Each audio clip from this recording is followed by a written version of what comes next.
So, hello everyone. Today is the 22nd of June 2023. Prometheus Dev Summit number 6 this year. As per usual, we do follow the code of conduct of CNCF, and we take it quite seriously. Anyone who joined this call, feel more than welcome to write yourselves into the meeting doc with your attendance, if you so choose. If you don't want to be recorded, switch off your video and type instead of speaking. We have two things which we carried over from last time. Let's see how many Prometheus operator people we have. We will have. Frederick will join in 30 minutes to discuss. Okay, so let's push this. Do we have? No, but we also have a virtual offsite at Grafana. I can poke him and see if he comes. He seems offline.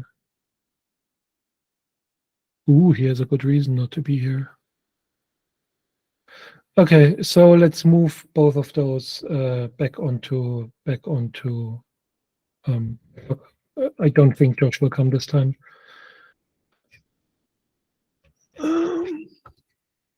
Okay, so then I need to look at.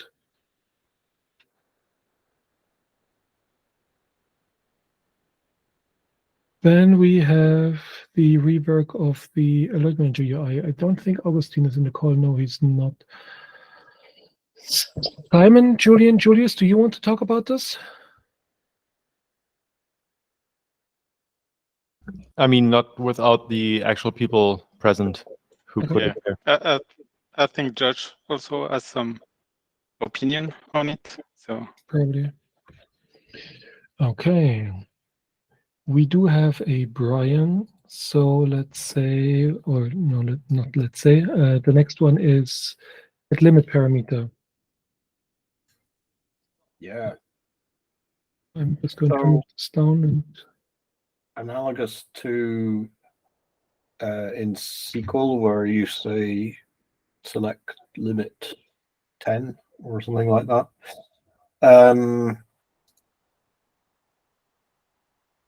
I guess the main thing in my mind is there's a lot of history of this being flatly turned down, or turned down with a lot of explanation that it's being turned down.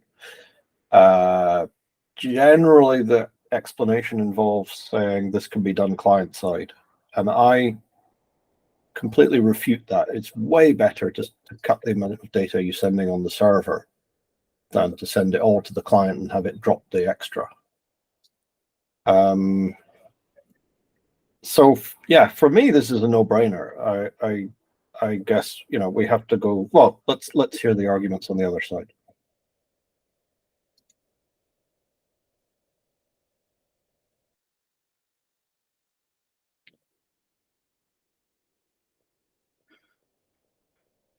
I think that what you are referring to is inside PromQL, but what you are pointing at in the Dev Summit is the API about series, and so it's different things, right?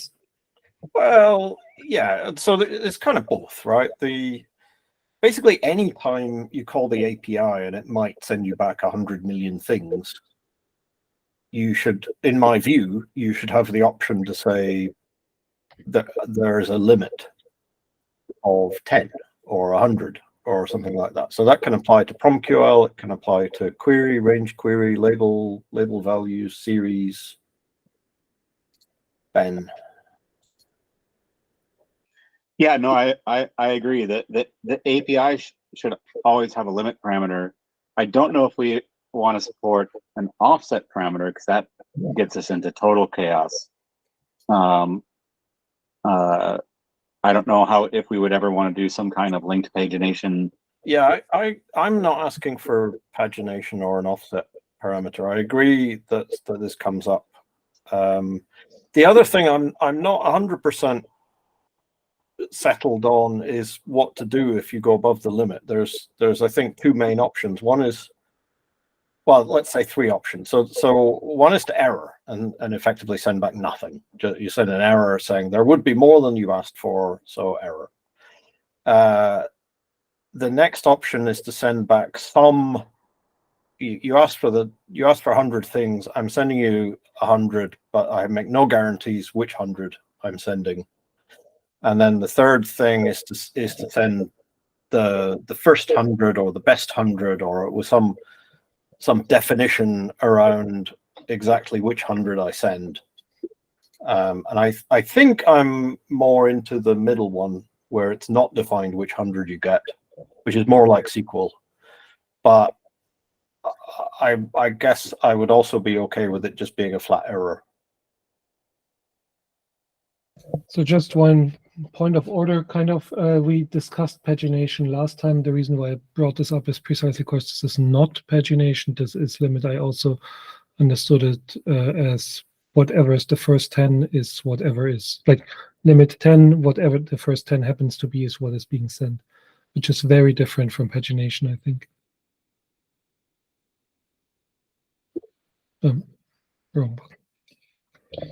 Yeah, I think that if you want to match what SQL is doing, you just need to send 10 of them, and the first 10 that the Prometheus server is stumbling upon, I guess. What do you mean send 10 of them? Well, if you have a limit of 10, if you ask for 10, you should get 10 and not error out, if you want to match what SQL is doing and what people will be expecting. Yeah, I do. Well, I think you need some kind of flag in the output. Like if you ask for 10 and there are 10, you should be able to distinguish that from the case where you asked for 10 and there are actually 100 million. But I don't require that you get told there are exactly 100 million. I just think it should be possible to detect the difference between those two cases as a binary thing.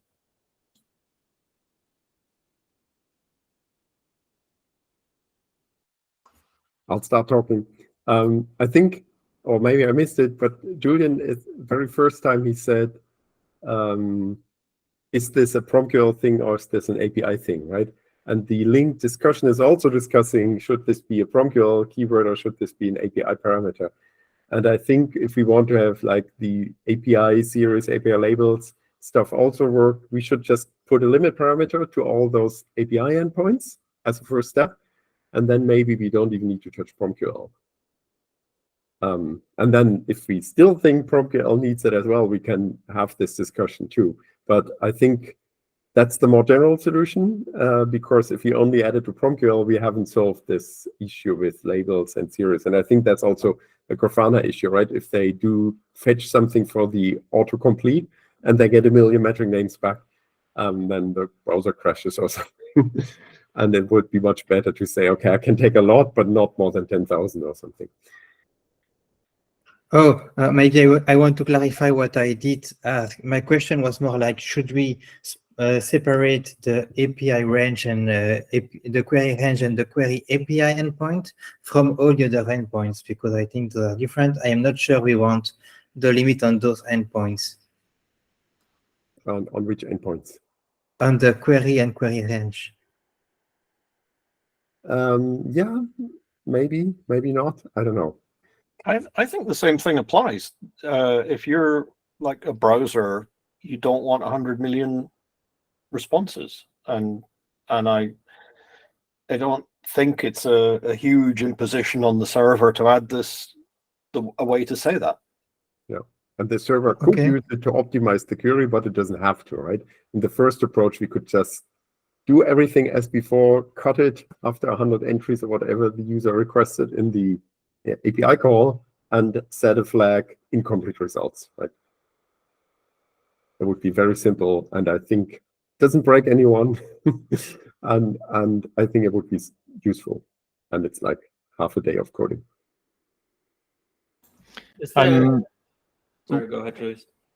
Yeah, I'm wondering about these in-between use cases. So, like, just returning an error is kind of clear.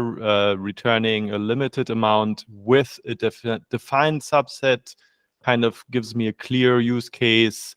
What I'm a bit unsure about is this in-between thing where you return 10, but they're kind of a random 10. I mean, the use case I kind of see is when you just want to show a user like the shape of some data that could be returned, but it's kind of meh. I would like, if we return anything at all, I think it would be nice to have some kind of definition or offsetting, like, pagination, because SQL, of course, it does have a limit. It returns some results and just cuts them off, but it also has offsetting. And yeah, we probably don't want offsetting for this kind of thing because it's for PromQL, too hard. But then I wonder if we can at least return something more defined or just an error. Like, I'm not sure about this in-between thing where you just get a random subsampling of these 1,000 things. And, I'm just wondering whether that's the best thing to do, use case-wise, confusion-wise and everything. Yeah, I take the point. I mean, the motivation for saying that is a guess that in a distributed system, to always produce the same result, you perhaps have to crunch the whole thing and then cut it. Yeah, that's whereas true. if you, but I don't know if that's true. If you want the sort of first 10 in alphabetical order, then it suffices to take the first 10 from all of your sub processes and then sort those and then take the first 10. So, I mean, do we have a concrete use case in mind? On server or client? For the actual user when they want to get partial results, but in an undefined order. My main use case is Grafana, where we would go through all the times it calls the API and sort of say, for series we can deal with 20,000, for label names we can deal with 1,000 or whatever, and stick all these limits in, and then just put up a warning to the user like incomplete results or something like that. Okay. Okay. So like really high limits and. Well, it's a crash protection in my mind. Yeah. And okay, and the use case for the user is it's better to show them, give them an idea of what the data looks like than just showing an error, basically, right? It could even in the Prometheus, I could see that we limit this by like 1,000, and then just have a button for the users. I mean, this is what Grafana Explorer is doing, right? This is more than 1,000 series. I show you a random sample of 1,000 series. Click this button if you want to see them all. Yeah, and I mean we currently abridge it in the Prometheus UI already in the table view. We say like this is more than 1,000 or 10,000. I don't know if it's currently like really a random subset or. No, I think the UI just selects, right? It's not that. Yeah, that's true. That's true. Yeah. Which is kind of stupid. Yeah. But I'm just saying, like, if it ends up being relatively cheap to just keep at least the ordering defined, it would be nice. But we could start with a random subset, and then we can always introduce and make it more defined later without breaking things.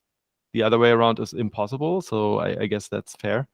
But I at least wanted to raise the consideration that, returning something random, like a random subset, I think that's useful for like these interactive use cases, but not so much for like other stuff. But okay, fair enough. Yeah, that would have been my question. Do we guarantee the ordering? Because like looking at like the just typing in up and seeing the series that are returned, like it's sorted by the label set, right?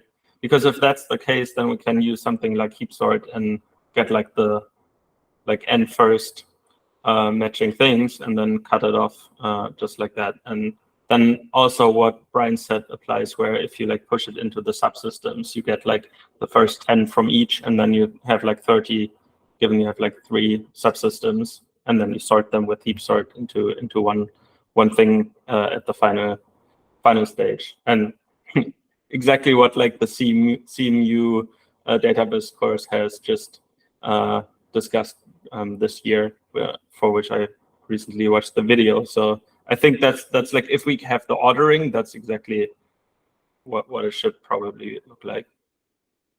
But yeah, the prerequisite is, do we have order guaranteed?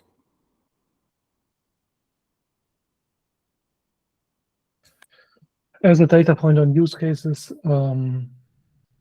I've met quite a few big and small Grafana customers and potential customers, and this is like I didn't coordinate any of this with Brian or anything. Several of them mentioned how commercial vendors in the observability space, and they mentioned several of them, give you the ability to basically say, just give me something, but give me something. I have a huge data set and I need to see something now. And I don't really care what it is. I just need to see something to get started. Like there were much more complex asks where like backfilling of like, it wasn't only on limits. There was also more complex stuff, but there was certainly a desire for just things it started kind of functionality, a variety of users.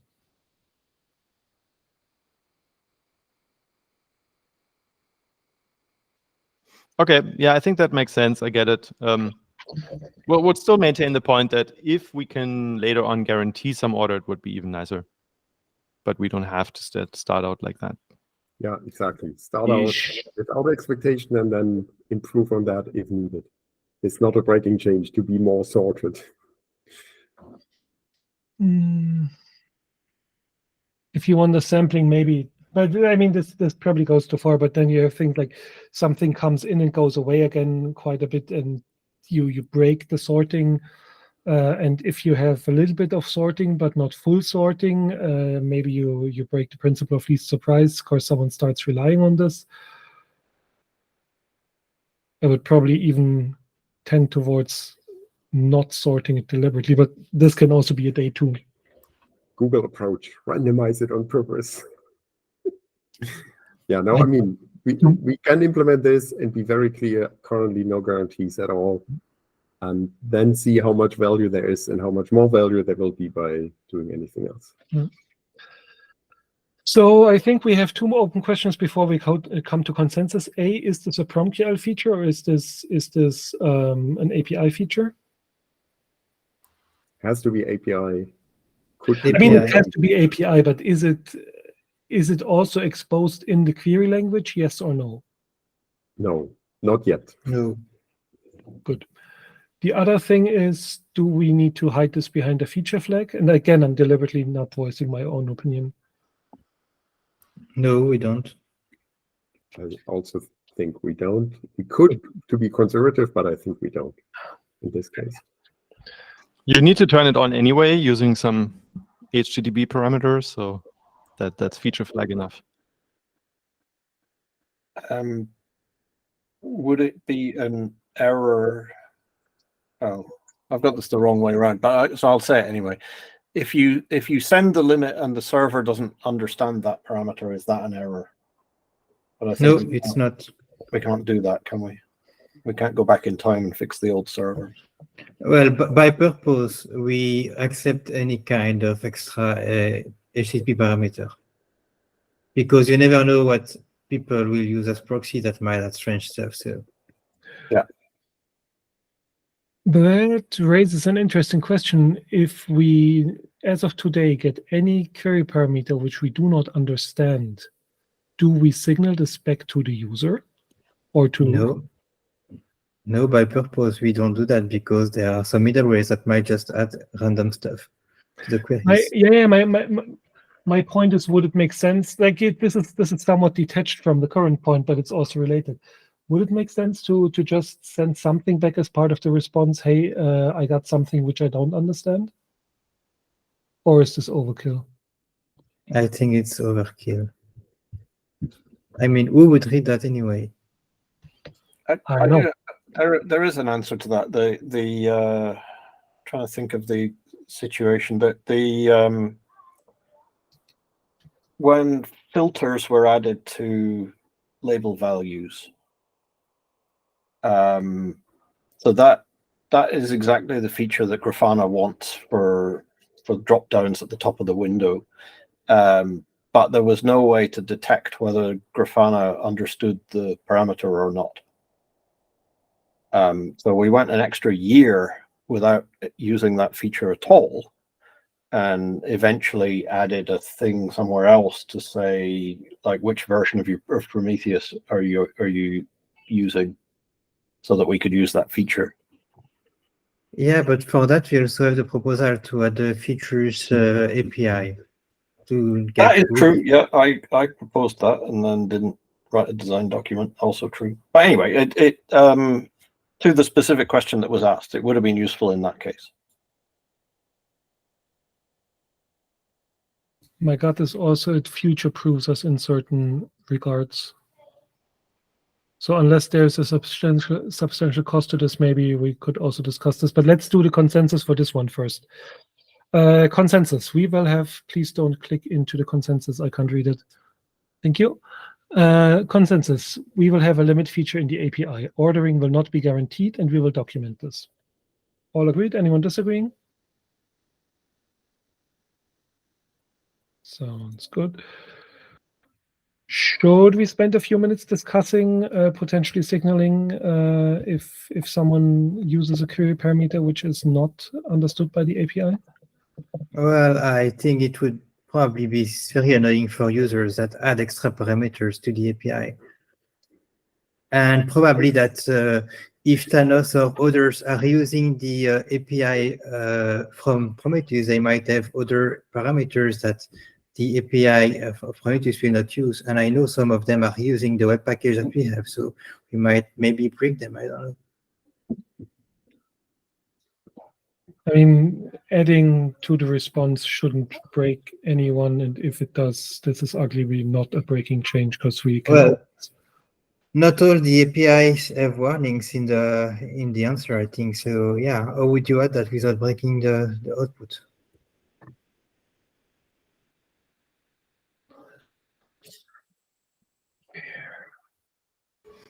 So, I mean, at one point we had this API v2 with Open API, right? Wait, was that in Prometheus only or in Alert Manager? Yeah. But anyway, with a whole idea of a self-describing API saying like, hey, these are the parameters I take on the following endpoints and all that.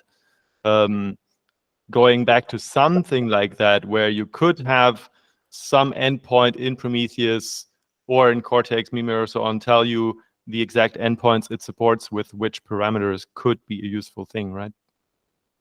Yeah, currently it's only on the Alert Manager. And I think I would stick with being liberal in what you accept. And I would suspect that given how common the Prometheus API is used, that some clients might just broke when they receive a warning, even simply a warning. But if you describe the supported parameters, then a client could find out if, for example, a new limit argument is even supported or just thrown away. So it could decide whether it, wants to even use a limit or not, or whatever new parameter. Yeah. Or these filters for the label matchers, just some kind of self-description thingy. But yeah, they're just throwing that out there. Yeah, I know Open API does that. I don't know what people's opinion is about about Open API so far in Alert Manager, and also how you even retrofit it onto the old Prometheus v1 API that we probably don't want to change. But just thinking, some kind of self-description endpoint for what endpoints are supported and with what parameters could be a useful thing in that situation. I think from the Alert Manager standpoint, my feeling is that what people like is the ability to generate the client code automatically. So we don't have to maintain client libraries for Go, Python, whatever. Can just say, this is the Open API spec. Just use your code generation tool for Open API. I don't think that the clients would read the Open API spec every time they connect to the server. Okay, makes sense. I guess they could, though. Probably, but yeah, I'm not sure. Yeah, and XML tells us people who do this will be in a worse situation than the people who don't read it every time.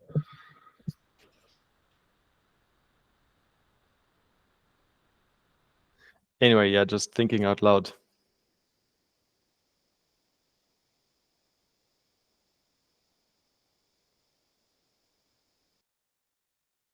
Just checking quickly, the alert manager API v2 would not tell anything, like the one based on OpenAPI would not tell you anything if you pass like a random parameter to the query.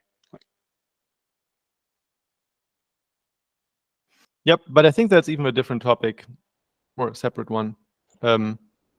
Because, for example, yeah, if you send label filters, you want to know beforehand whether the result is actually going to be filtered or the parameters just ignored, but you don't get filtering.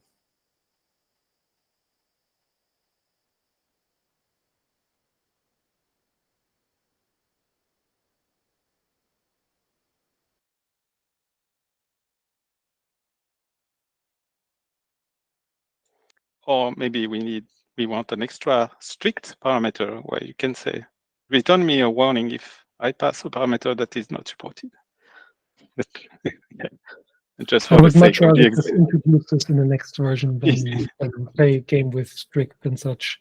Yeah, no, that was more for killing than anything. I feel old talking about XML just now referring to Perl, but I don't think we should give the user the choice of if we send a warning or not. I mean, the warnings field is just generally there, right? We could put any warning into there without breaking anyone.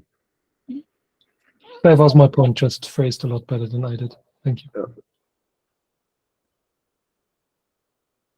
Yeah, my point would be that Yeah, I don't know what a client would do when it receives a warning. The point is that we allow that deliberately for years. So why would we return a warning for something that we explicitly allowed in the past? I mean, Well, it was not an oversight; it was a decision that we made. Referring to previous decisions is not like this is not an argument in it as of itself. The argument in favor of sending information or warning is it makes it easier for a client to know if what they have sent is actually fully being understood or just not done. Let's say you set a limit parameter, you set it to 100, you get 99 things back, and you think, okay, I have a limit, and 3 years later you kill your machine because all of a sudden you get 10 million things back.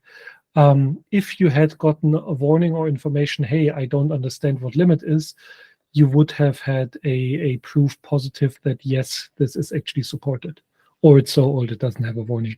But that's the point, that you can actually determine if you ran a query and parts of it have not been understood. And it is not about erroring out. It is about informing whoever sent the request that, hey, something might be wrong about this one. Yeah, but we said we want to signal to the client that whether the limit has applied or not. Like saying, we return you 9 results or 10 results, or 10 results, but there are exactly 10 results. So just to make certain I understand, what you're saying is if we limit, you propose that there is, as part of the response, just limit 10 or whatever. Yeah. I mean, I think there are two things, right? The one is I've understood the flag and I've applied the limit, and the second is the limit actually cut something out. This is the case where you get a limit, you ask for limit 10, get exactly 10 back, and you want to know if this is complete or not. So the latter has to be signaled in any case. I think that's super important. And the former, maybe. But I don't think, like somebody said, I don't know, in the chat, that if the client expects 0 warnings and we suddenly return warnings, that will break them. I guess we're just working on finally returning warnings if you apply a rate to something that doesn't end on underscore total, right? So this might be the same thing. I think clients should expect warnings to happen because there are not errors, right? If they really insist on having no warnings, then that's their choice. Wait, are we returning warnings if there's no underscore total for rate metrics? Like this is something that we should do, and there's currently an open PR to do this. It occurred to me the limit one you can test for. You can query for literal 1 with a limit of 0 responses and see what you get.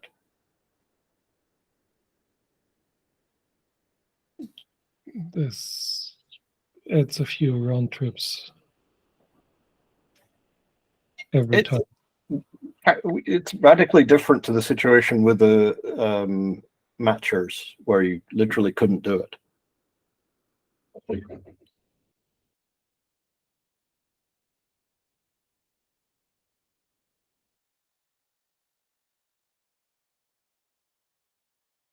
So let's break this up. Let's, what Björn said, does everyone agree that if a limit has been applied and if the limit, so if a limit has been applied and if the limit has been exceeded, then there needs to be an information to the requester that yes, this is the case.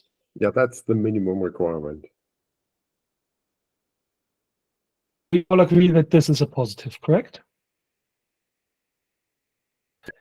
If a limit is applied and the limit is not exceeded, should we still signal this to the client, probably with a different value or a second field? Yeah, in any case, that should not be, this must not be a warning. Agreed. But I'm just trying, like, there is this matrix of potential things, and I'm just trying to see where the consensus is.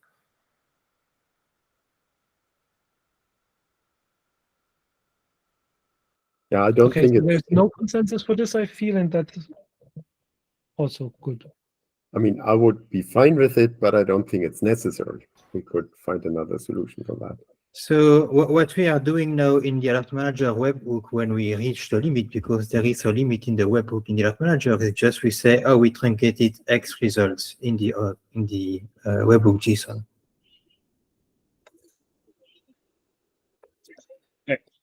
I think if the first one is applied, that if you exceed it and you get a warning, then you also have, because you have to set the limit. So if you set the limit and you don't get a warning, you know that you're within the limit, or at least that should be the logical conclusion of that.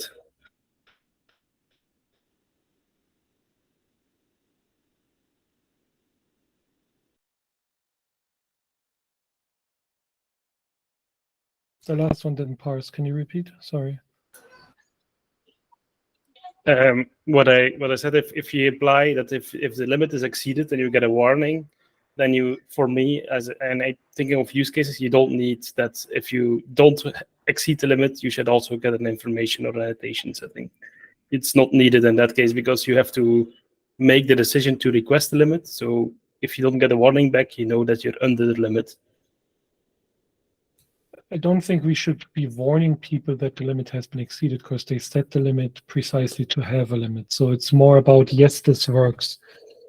So the two use cases as I see them is for the latter, their limit is set and limit is exceeded, and you get information back is you know that, like, you get 10 things back and you know that there's more than 10 things. You don't know if it's 11 or 10 million, but you know that there has been a truncation of the complete data, and this is something which UIs can then use to do whatever. So I think this one is important. The other is more subtle. If I set a limit, and I set a limit of 10, and I always get 5 values back, and in 2 years I get 10 million values, or in a month or whatever, maybe something breaks. So I think there would be value in signaling that yes, the limit has been applied, so I know I'm protected in whatever I'm doing. And I think those two signaling types would be different enough that both of them need to be able to be signaled independently of each other. You can overload this into one field, obviously.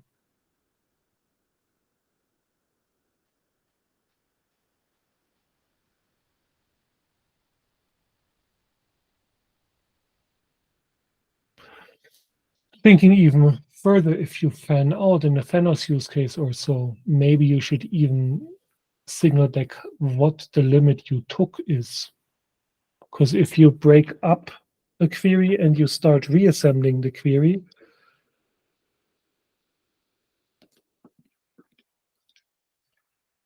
maybe we're in design doc land and shouldn't be doing this live and in synchronized. So should we try for at least for one consensus with limit set and exceeded, or should we just fold all of this into a design doc and see what Brian comes up with? I think you have to, the client has to be able to detect that the limit was exceeded. Agreed. So let's do it. Consensus. If a limit is set and the limit is exceeded, the API will make this obvious in the response. Should we also try for a consensus on when it has not been exceeded? No, these are, okay, good.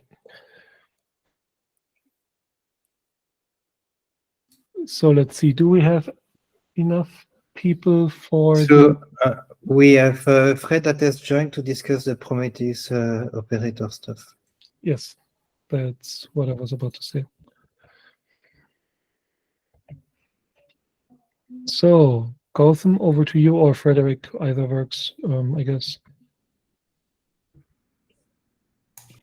Where in the doc is the topic? I don't. I just copied it down. It's now in the agenda. Yep, I think this is based on feedback from the previous Dev Summit, where somebody was confused that the Prometheus operator sits in a different org. But it's been a while, and I fully don't remember the context. So if somebody has more context, please feel free to chime in. And we discussed potentially what it would look like to have Prometheus operator inside the Prometheus org. I think it was Brian at the physical Dev Summit in Amsterdam that raised the question. I remember the point came up. I mean, it kind of comes up every week in Slack that someone asks a question in the Prometheus channel, which is about the Prometheus operator. And I mean, the reality is that there's a subset of people who can respond to those questions. If I guess I can't remember if there was if in the maintainer session there was literally no one in the room. That might have been true. No, I was there. Okay. Okay. Yeah. Sorry, I don't remember the specific trigger, but the generic thing happens all the time. That people out there don't make the distinction. I think I can see the same issue with people talking about Ellen chart for the Prometheus operator, and we don't maintain it.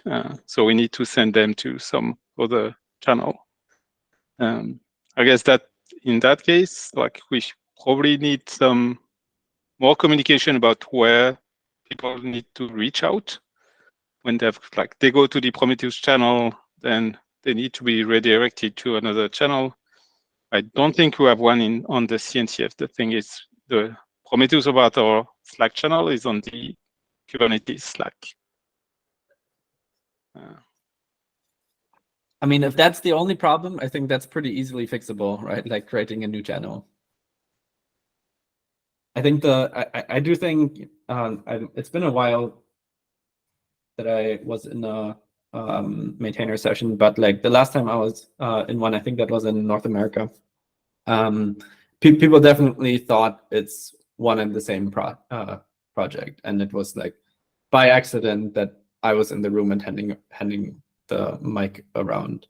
So yeah, I can definitely see the confusion, but like, yeah, I don't know. I can see ups and downs for both sides, and I agree with Simon that like I think the expectation, if let's say the Prometheus operator project was merged into, I don't know, Prometheus community or whatever, right? Like, let's just say that for a second.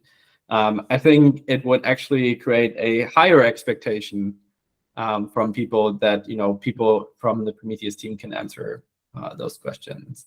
I think if we keep it separate, it's much more obvious that, the set of maintainers is also separate. I don't know. That's my putting like many other thoughts aside. I feel like I'm not sure we're actually solving anything other than the perception thing. Go ahead. So I think this is also true for other subsets. Like if someone has questions about SNMP exporter and Ben and I are not in the room, no one is going to. Same as if someone has questions about the Java client library, unless we have Fabian or Tom in the room, I don't think anyone. Maybe some of you speak Java, I don't know, but I know those two speak Java, and I think no one else really does, at least not deeply. The point is, I don't think we generate an expectation that we can always answer everything. Counterpoint might be to some extent that if people are part of the group, it becomes more likely that they attend a thing where others might be expecting to get an answer. Like maybe not the case for Prometheus community, but if Prometheus operator people were all part of Prometheus team, it would be more likely for them to be in X session at KubeCon or what have you. Right, but that would have been my question. What is holding people back from answering Prometheus operator questions, right? Like there's nothing why people wouldn't be able to answer if they have like an answer for people asking. Just go ahead. It's like an open source community project like anything else, really. So I don't see that part changing no matter where it lives, right? Yeah, but I don't. Is this what we're discussing? Because I don't think anyone feels prevented from answering. It's just a matter of knowledge. Like if I now ask you about details of SNMP, you might be willing to answer, but you probably are not able to answer. So you're just not going to reply. Right, but moving the Prometheus operator or any like SNMP exporter, let's say, if we were to move that into Prometheus org, like I wouldn't probably be able to answer those questions regardless, right? So yeah, I don't see how that solves the problem. Another point is what happens with Prometheus, for example. Like that's an essential part of the org as well, as a kind of secondary project, if you will, or even the main project. I don't know which way around. I think all of these things are even like I agree. If we decided that this would make sense, I think we would need to figure that out. But like other than, you know, it's not worse than today, I haven't actually heard anything that actually makes it any better, right? Like I don't really see the ups of it either. I've only heard like things why it's not worse. Go ahead. I think it depends on which org the Prometheus operator goes to. If it goes to Prometheus community, I hardly see benefits as well. If it goes to the Prometheus, we could start using CNCF sub-resources. So it's like sponsored mentorship, easier access to KubeCon and stuff like this. There's also an alternative solution, which is donate the project to the CNCF. Like, yeah, that could be one option. We do the jump and we ask to go into the CNCF process. So then we would have a CNCF Slack channel. So that would be easier for people on the Prometheus channel to just say, go to the Prometheus operator channel. Just like commenting on the channel aspect, anyone can create channels, or anyone can request channels to be created. We have like a bunch of random channels on CNCF Slack. So just saying, being part of the CNCF as a project is definitely not so necessary for that. Otherwise, I agree. Do you think the CNCF would allow Prometheus operator to be a standalone project, or they would just say, great, it's now part of Prometheus? If I raise my hand, I can answer this one. Do we have anyone here from the governance? We have someone here from the governing board, but this is the TOC question. But we also have someone here from the TOC. Allowed is probably the wrong framing, but I'm certain that this would be accepted as a submission. for Sandbox. With my TOC hat on, I would be questioning and potentially pushing back on why does this need to be yet another project. If anything, there's too many projects within CNCF, not too few. This is not a universally held opinion, to be fair. There's others. The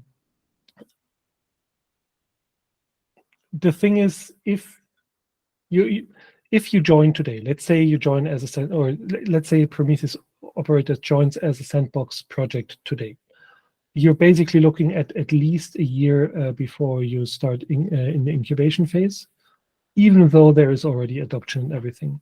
There's also substantial backlog, so you will be dealing with even more wait. And before you are in incubating state, Prometheus operator does not get any support in marketing, does not get its own booth at KubeCon or anything, which you sidestep by just going to the Prometheus booth, which basically means it's one project, not two. Long story short, the overhead and the waiting periods associated with this are probably not going to be very enjoyable for Prometheus operator members. Definitely, that was what.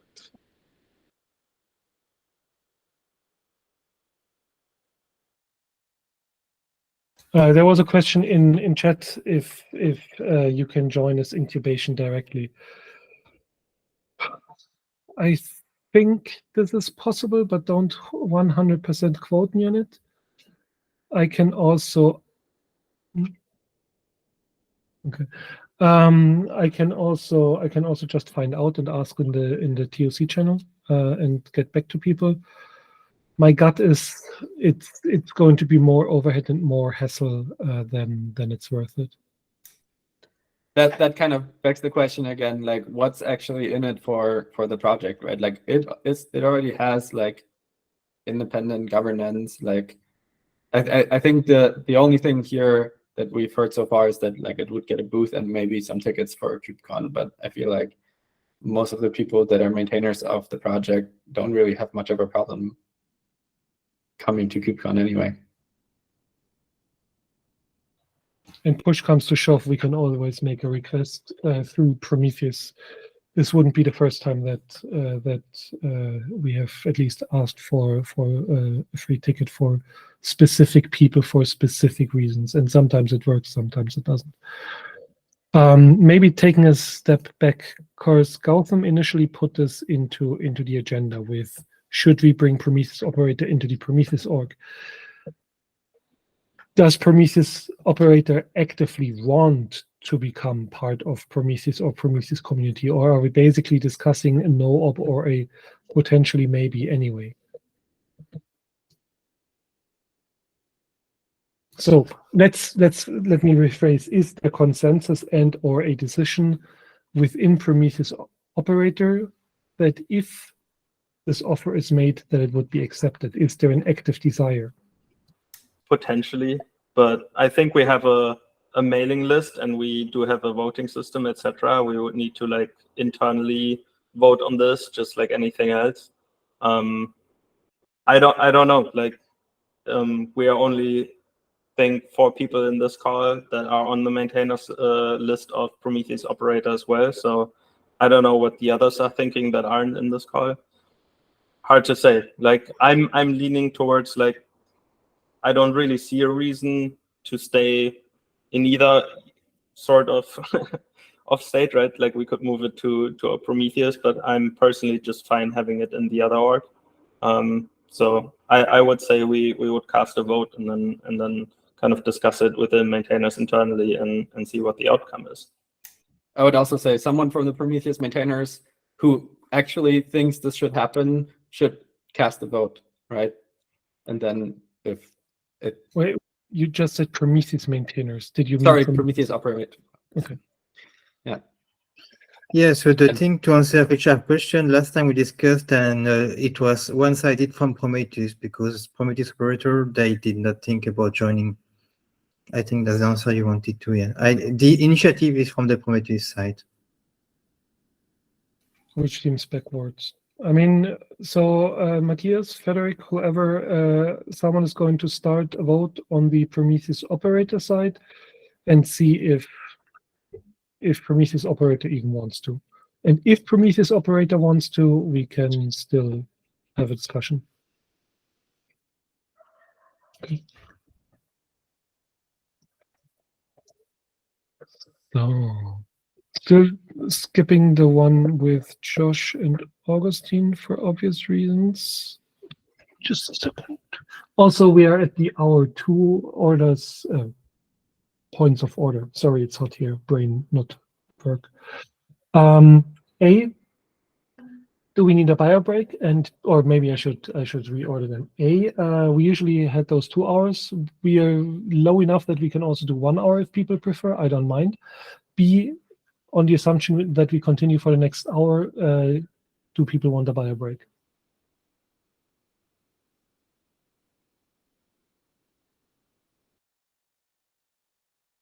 If everyone keeps talking at the same time, I can't hear a word.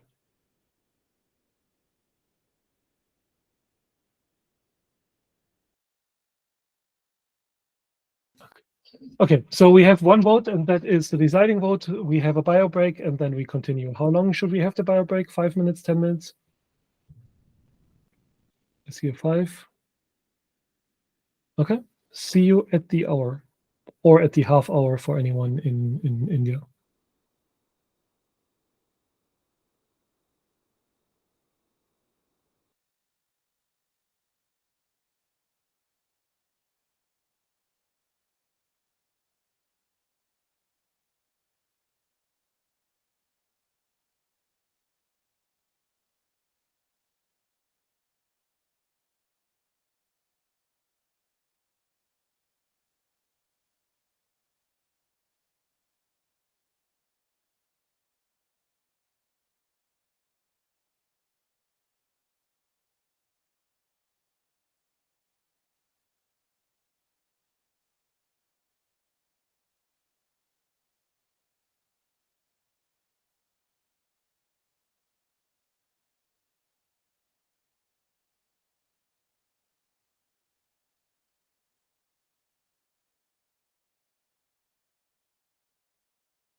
Beep, beep, beep, beep. Beep, beep, beep, beep. Beep, beep, beep, beep.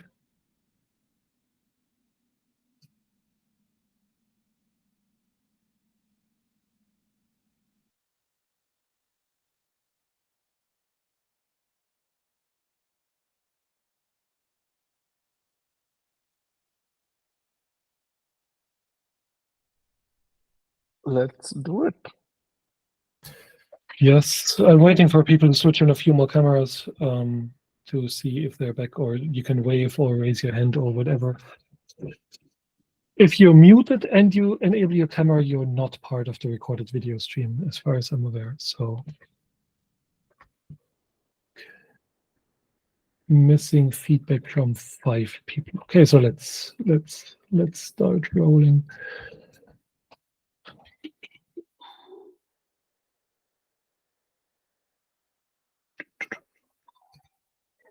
Sorry, I didn't prepare the next one because I had to jump to a different meeting and do something. Brian, extract TLS handling to more neutral place in exporter toolkit. Yeah. So this stuff is being used, for instance, by Mimir. I think Loki as well. I guess I kind of have 2 related points. One is, why doesn't Prometheus have all the same TLS options?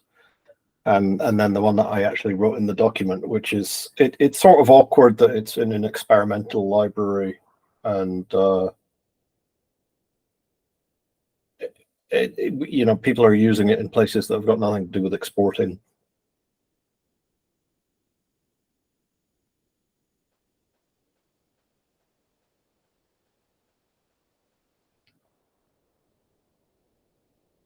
Maybe if I add a bit more background information, if you've not come across this, it turns out that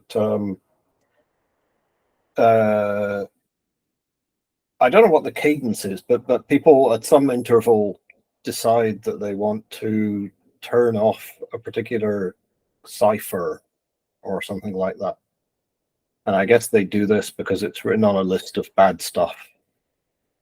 They have to turn off the cipher because it's bad, because it's on the list of bad stuff, and they need to certify that they don't do any bad stuff. So this kind of parameter gets put into the TLS parameters that you can individually turn off ciphers and stuff like that. You can do more sensible things like turn off TLS 1.0. Yeah, so there's a sort of slowly growing set of parameters that people like, some people like to have in their TLS. And it seems that the best place that this is currently implemented is in the exporter toolkit. Well, I guess my whole point is that it's not the best place. It's the best implementation, but it should be in a different place. A place with a different name.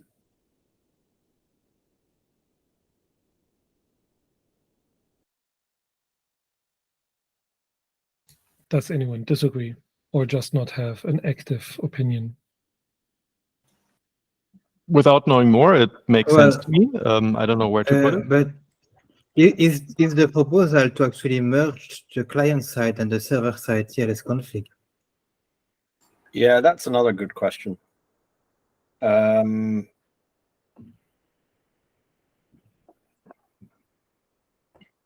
remember I thought about that briefly. I've certainly had to go into battle to get people to stop putting the same option under different names in the client and the server.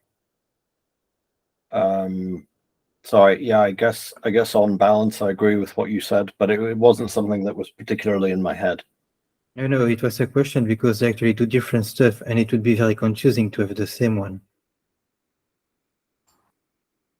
Wait, do you mean it would be... Sorry, let me restart. Julian, do you mean that they should actually be named differently, or do you mean that options which do the same on both sides have the same name on both sides, but things which are only server side are only available server side, and things which only make sense client side are only available client side? Yes, and actually the options are named the same way in both of them, so that's not an issue in this case.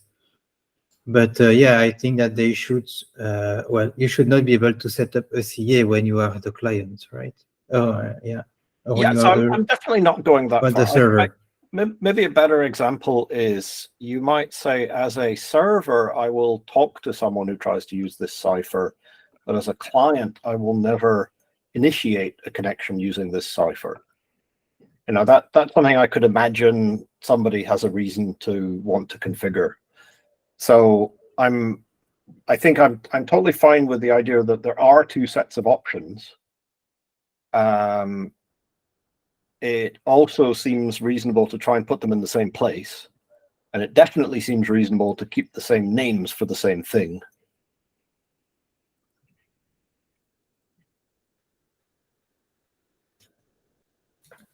One OCD note, it's not the same to not negotiate something and to not allow something, but as this is possible to be set on both sides, it's just two options. But just the example wasn't precise and OCD.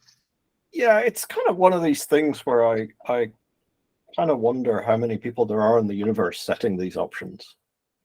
Yeah, so the thing is that we only have that server side because that is the servers that are actually poked by the stupid security scanners and not really the clients. So I don't think we should go that far on the client side because yeah, it has complexity for no gain, right? Fair.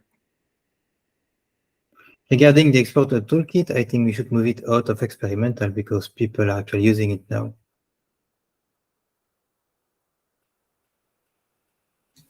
So to recap, Brian, you would like everything to be moved into one place. Julian, you would like to have one place for client and one place for server.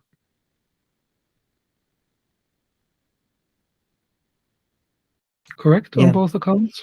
Yeah, but I think that the exporter toolkit should move out of experimental because it's now 2 or 3 years old and well, people are using it a lot. So we should actually make it stable and yeah. I think what I would phrase it slightly differently, but I would end up with what you said. That I think the TLS stuff that is currently an exporter toolkit should move to something that doesn't say exporter toolkit, whether it says TLS or networking or something like that. I don't know. And then if we also move the client stuff and the server stuff into the same library, I would be fine with that. But I don't feel that strongly about that one. But that is a strong move to move it away from the exporter toolkit because the goal is to be used within the exporter and not to be used as a regular. Okay. So if you hold that line, then we'll fork it because this is a critical part of Mimir and Loki and so on. So if that's a useful thing to agree. But we Grafana will fork it and we'll have like Grafana/TLS or something like that. The main point is if you make this generic, then you might have a lot of additional options and adding a lot of new security concerns. And I don't know if we want to go that path. Well, with that, exactly as many security constructs as the stupid scanners require. But they generally don't scan the clients, right?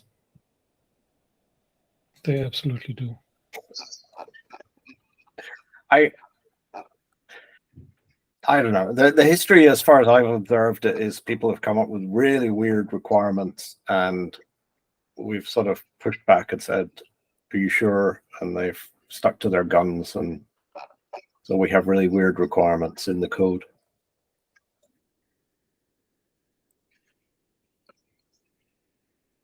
But yeah, to me, we can move it to common. It's not a big deal because we have like Well, it's true that there is a bunch of useful code there, and we do nice thing with marshalling and all that stuff. So we could move that to somewhere in common if you feel it's useful. It's not really an issue too.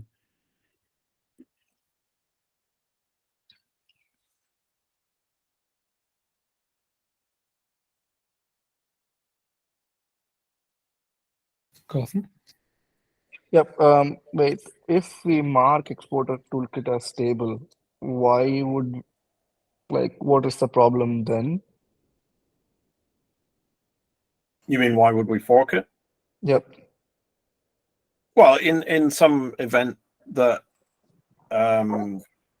that Loki needs to add something to it that doesn't apply to exporter, and the answer comes back, this library's for building exporters, go away, then we'll fork it. I mean, I'm not saying we fork it for like no reason whatsoever, but if you hold that line that this is for building exporters and we don't care about any other uses. In that case, putting it in common doesn't actually solve that problem, right? Well, yeah, we have become a lot more liberal in common itself, right? So we even have now JSON marshalling and unmarshalling in common, which we don't have in other repositories. So yeah, common has become more generic stuff. It's different from 3 years ago. Okay, gotcha. Okay.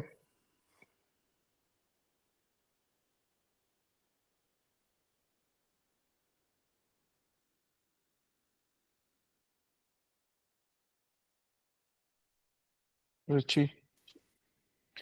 Yeah. My only point was that there seems to be a line in between moving things into common and not forking it right now, unless, like, basically waiting until Grafana would need to fork it. Because if there's no hard reason, like if everyone is okay moving it into common, and if there is no hard reason to fork it as of today, this doesn't have to be decided right now. Yeah, there might be a reason to do with dependencies as well. Like I'd need to go check back on that. Whether exporter toolkit is bringing some stuff in that wouldn't otherwise be brought in, but that's a bit of a tenuous. So I am actually surprised that Grafana is using that, because it does not support JSON, which is a feature that Grafana added to common. So I guess that if we move it to common, we can have JSON, which would be useful for Grafana, and also then we can mark the exporter toolkit as stable after that change. That could be a prerequisite to making it stable.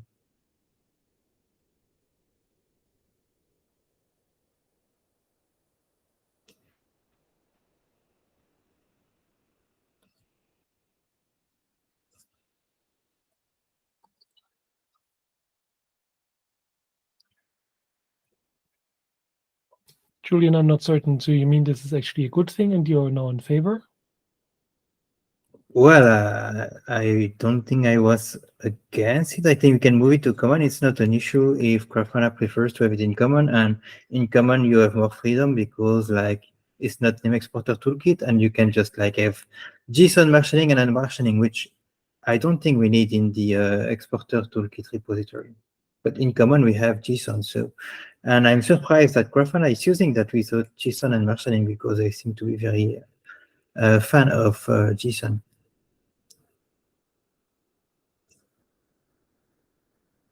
Yeah. So yeah, I don't remember that part of it.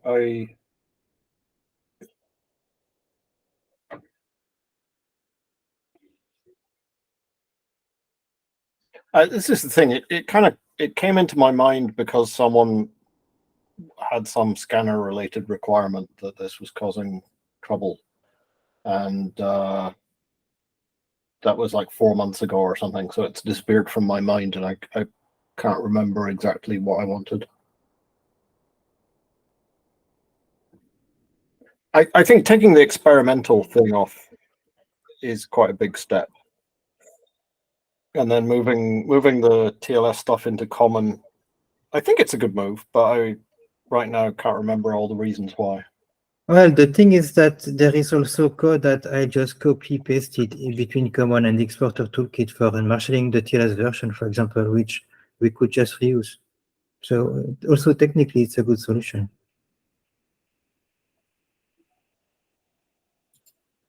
So there is a dependency on Kingpin and systemd in exporter, which I think would not be there. That's a bit weak. I don't know if I really care about that. You have that anyway. Okay.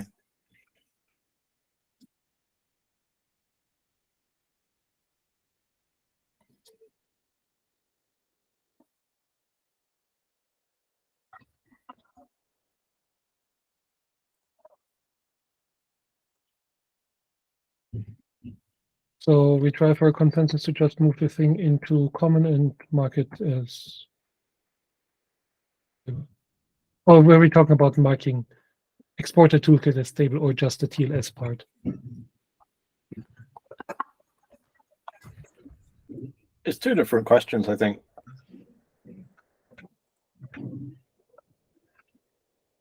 Let's try for the first one. Consensus. We remove the TLS handling into common.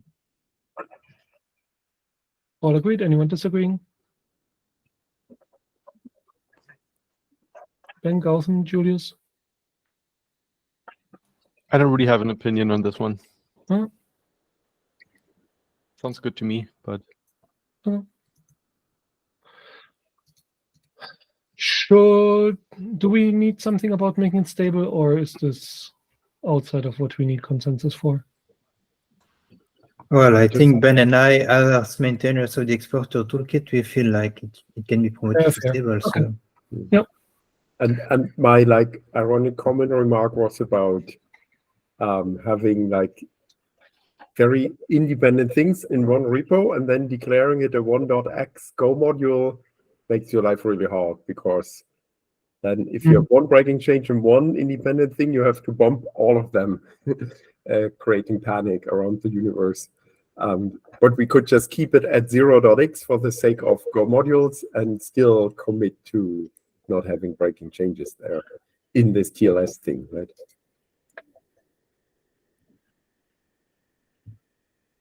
Common TLS. 10.x. We could also create a multi-module repository if that's a thing nowadays. Yeah. Yeah, no, I don't think there's a huge appetite for marking stuff as 1.x in any place. So let's just.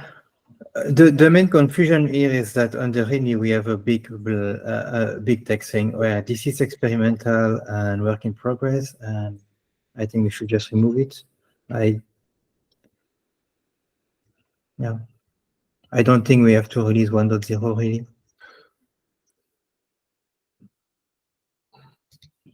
So next one, Paschalis. I did pronounce this correctly, did I? Yes. Did I? Yeah, that's correct. Good. It worked or it was correct? More or less, yeah. I'm sorry. Yeah, send per series metadata inline with samples define remote write spec. The floor is yours. Okay, so we have done some work in making metadata more useful in the Prometheus ecosystem, at least hopefully. The first step was to allow them to be written as records in the write-ahead log whenever metadata changes or metadata is seen for a new series. And then the next step is propagating them to the remote write so they can be written to a compatible database. We have identified some issues with the current state of metadata in Prometheus, with the most important being that they are not recorded per series. They are only per metric family. So the whole block of Prometheus metrics inherits the same metadata. You cannot record its evolution over time. So you cannot see when some metadata has changed for some specific metric. Metadata is not readily available by consumers, downstream systems that may want to use them. And the way that this works today is that it's also deduplicated between targets with the first one winning, meaning that if you scrape different targets that expose different metadata about a metric that shares a common prefix, you will actually get some wrong information in your downstream system. So there is a work in progress PR and a design doc here to do two things. First off is to allow us to expose metadata per series and send them over to remote write. By default, every time we send a sample, a histogram, and exemplar to make them more like first-class citizens.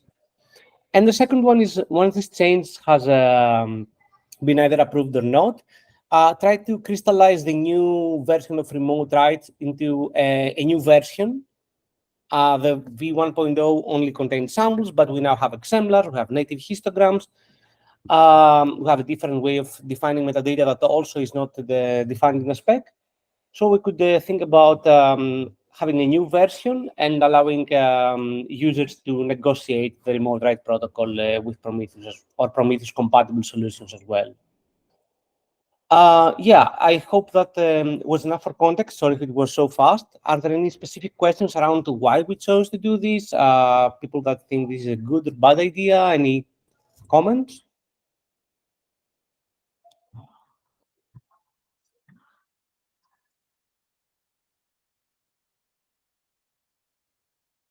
That's a good question.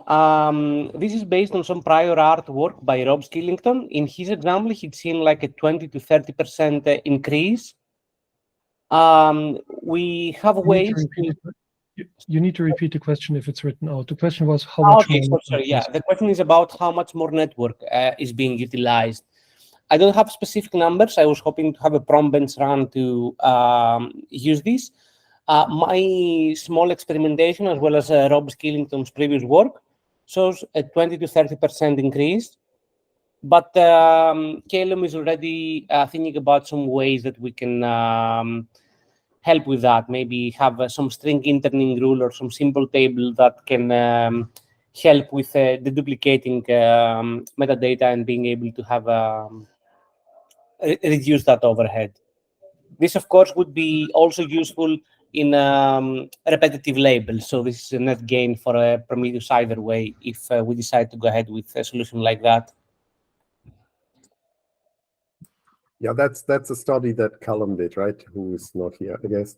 Yeah. Which would be applicable for everything that within a message you have a lookup table.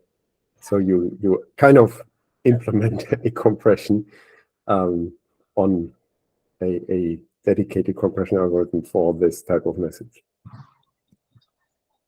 And back when metadata was first introduced into remote write, there was this thought of making it per series, but the original design opted against it due to the repetitiveness of metadata, and really there's no like upper bound limit for how big help text can be. But we'd like to argue that maybe the fact that it's bounded, it's only like 2 or 3 values all the time, might not be so scary. But I'd like your opinion on that. What do you think?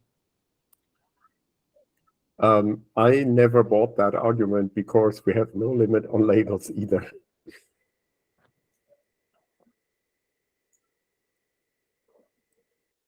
And I always wanted per series metadata.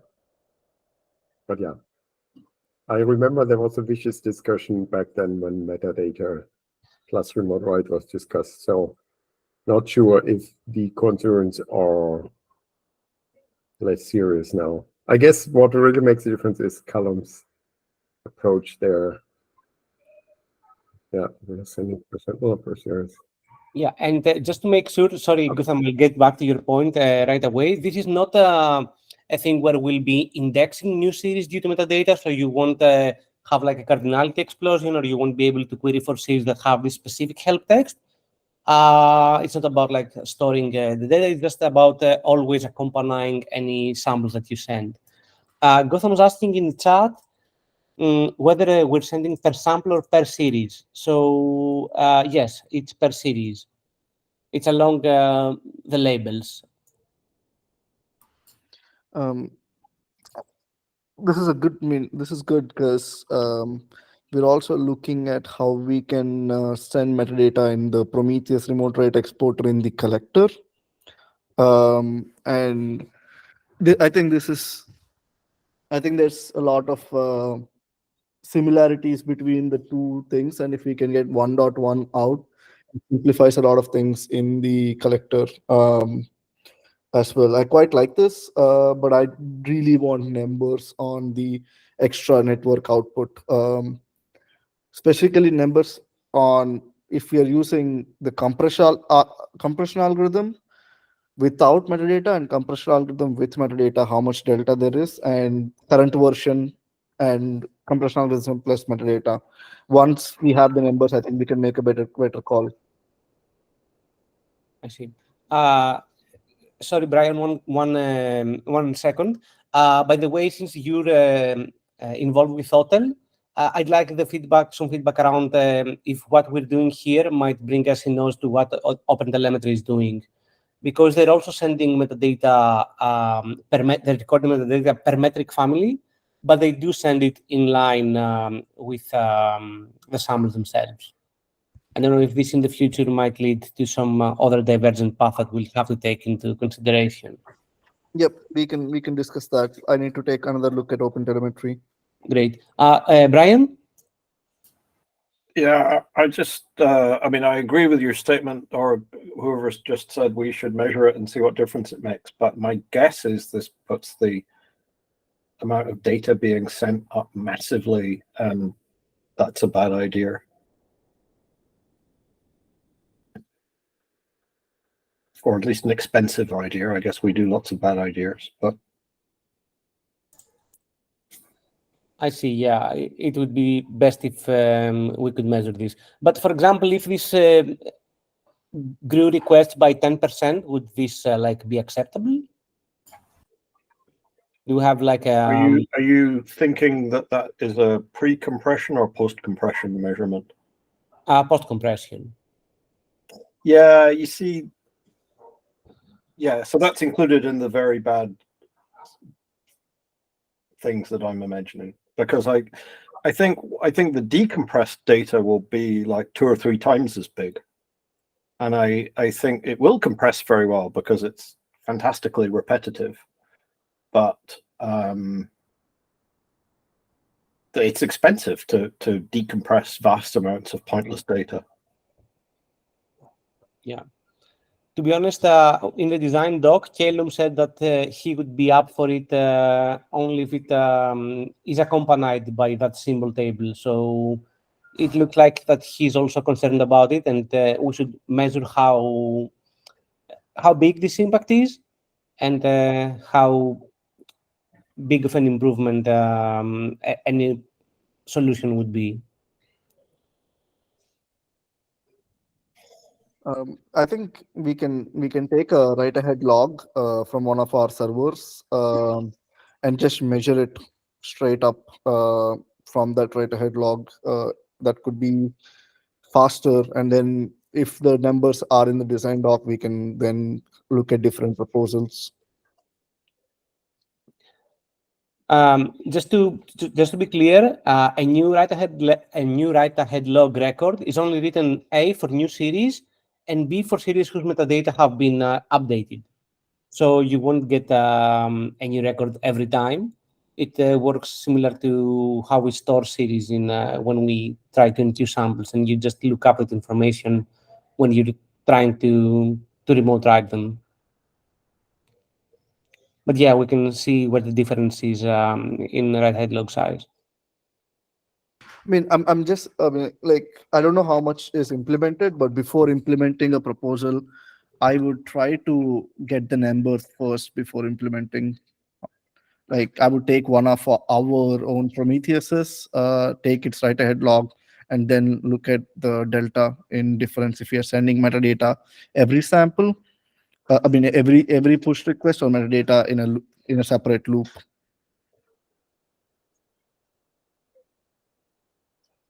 Okay, I can do that in a sample environment that only runs Node Exporter, for example, and report back on some numbers so that we have something more concrete to discuss.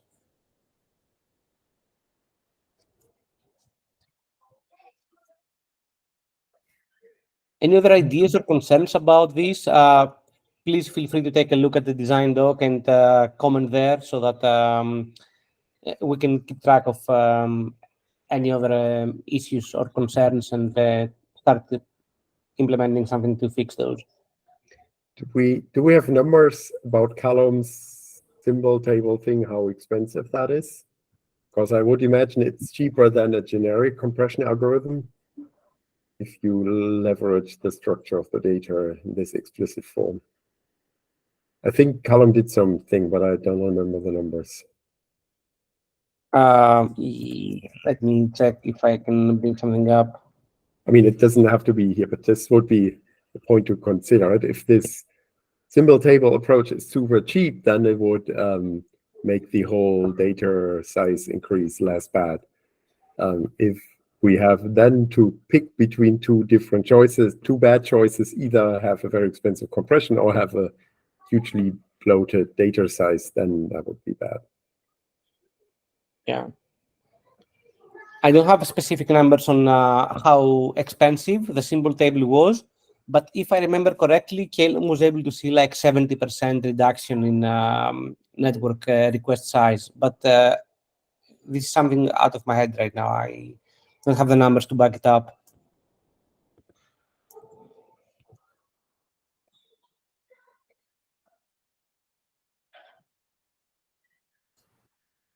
There's there's a time component to this, isn't there? That you've been trying to get this in for like a year.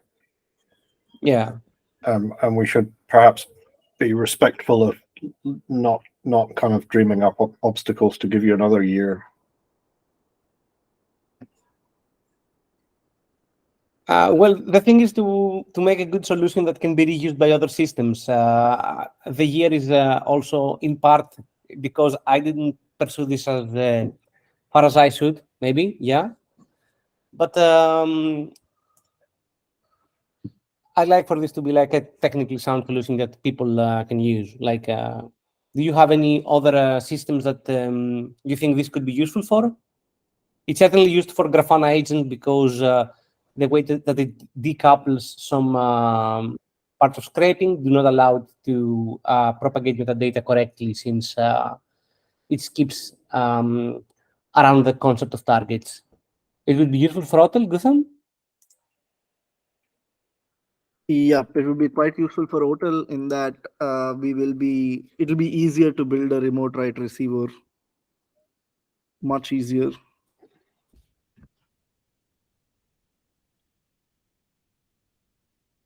I think it might be useful for Google managed Prometheus as well, and they can ditch their fork once we have this. How is OTel, like the OTLP is doing that? Are they repeating all the metadata and resource? What was the word? Resource attributes. We talked about it an hour ago. So yes, so basically when they send a packet, when the application sends a packet, it sends the resource attributes, and under like that's one field, and below that there's like resource metrics. That's a list of metrics. But they send it every sample essentially. They send it this. Yeah, kind of, yes. But like they send it once per push for the entire set of metrics. And they don't have help and they don't have help text either. Okay, yeah, so the resource attributes are just one field per target essentially. Yep. Yeah, I mean this would be what the symbol table approach would mirror in a way, right? Yep. Just more flexible. We don't need to limit ourselves to targets. Yep. Just in passing, I've got a kind of half-done PR that actually extends the symbol table concept into the data structure of Prometheus, and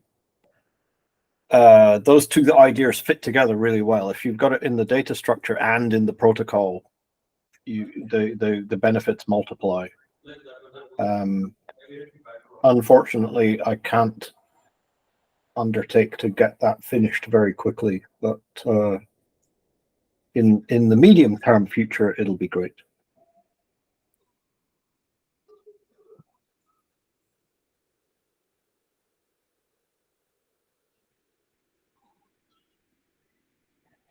So if I get it right, the consensus is to try to get some numbers on the increase in write-ahead log size and in network request size to be able to have something more concrete to discuss in the design doc. And we'll also explore our relationship with the hotel model and see if there's anything to do, like to be more compatible with them in the future, right? Is there something else that you think is important to keep the ball rolling on this? I mean, definitely try like column symbol table approach to see how much it helps, because I think without it, it would surprise me if we don't see a very big data size increase.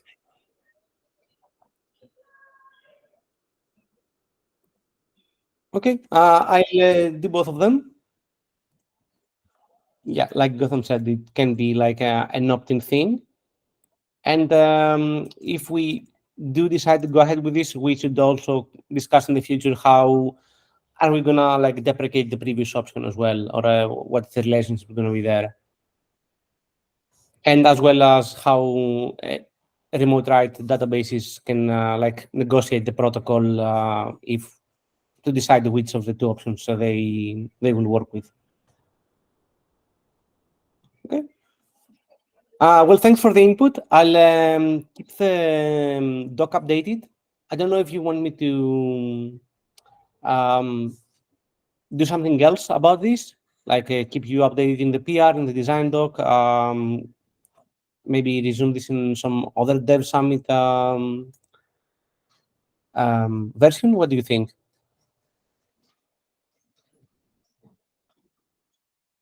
Okay, let's start with the numbers in the design doc, and we can take it from there. Sounds good. Thanks a lot for the input. I really appreciate it. No worries.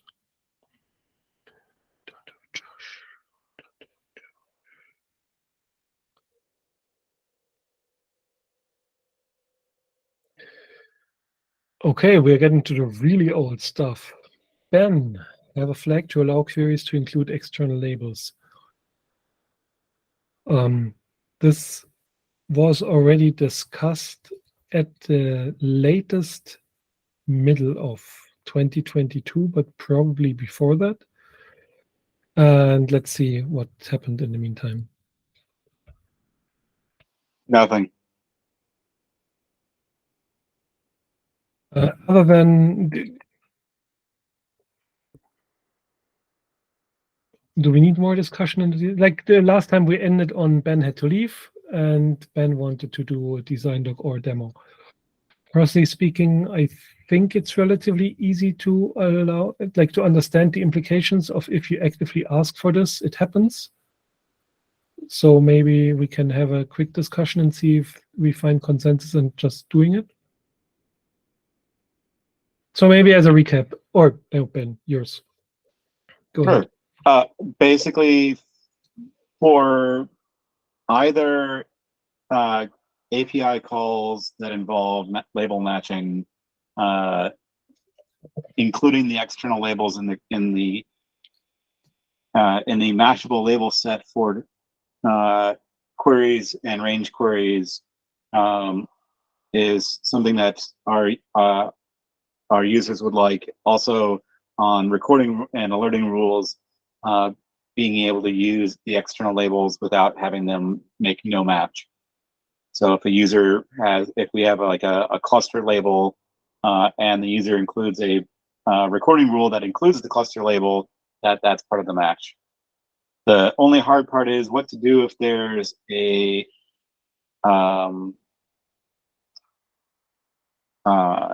a metric label that conflicts with the external labels. What to do about that? That's a whole separate question. Is right now we rewrite labels from instance and job to be exported instance and exported job, but we don't do the same thing with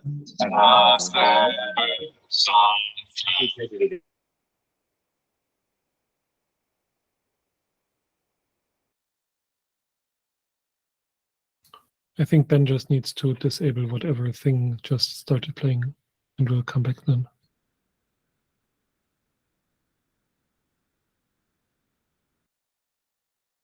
No, apparently we're having a site outage, so I'm going to have to go and deal with that.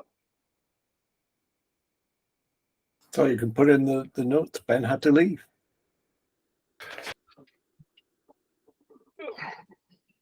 I shall refrain from making a comment. I shall refrain from making a comment. We are now precisely where we were before, where this sounds very straightforward and easy, and then we get into the nitty-gritty, and which means somebody has to write down all the edge cases so we know how to deal with them.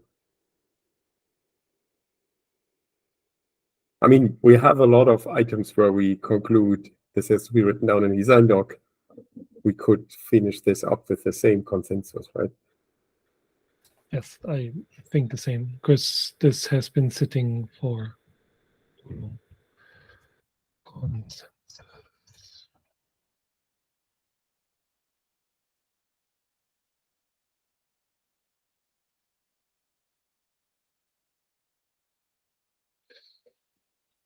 Consensus, Ben to write a design doc.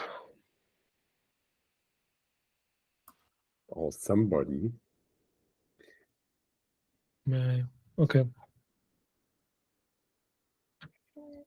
I mean, Ben cares. Yeah, okay. I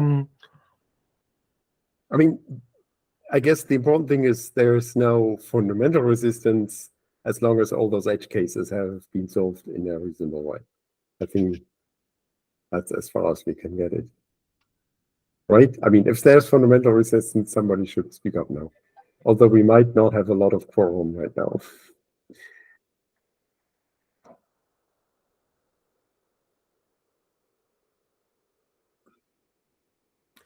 But yeah, last time we also didn't have like fundamental opposition. It was just about the details.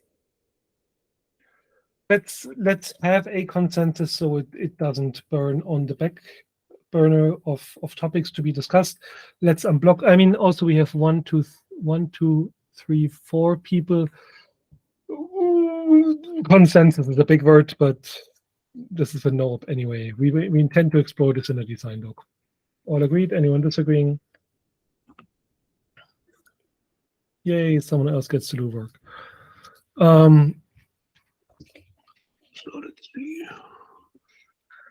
Should we decide when we do the next Dev Summit? That's on the bucket list for the end. We can also call it 17 minutes early. I don't mind. We have now Ben is busy. 1, 2, 3, 4, 5 team members.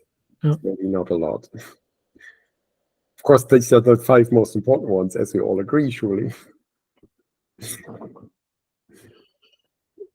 Yeah, let's discuss the timing. It's June, right? Did we always have like July, August? Yes. Did we always give it? Yes. We always have summer off because people tend to be away. So let me see. No, wait, I lie. 2021 we had, 2021 we had COVID and everyone was in lockdown. So we did have to break up the isolation. We actually did have Dev Summits in 2021. 2022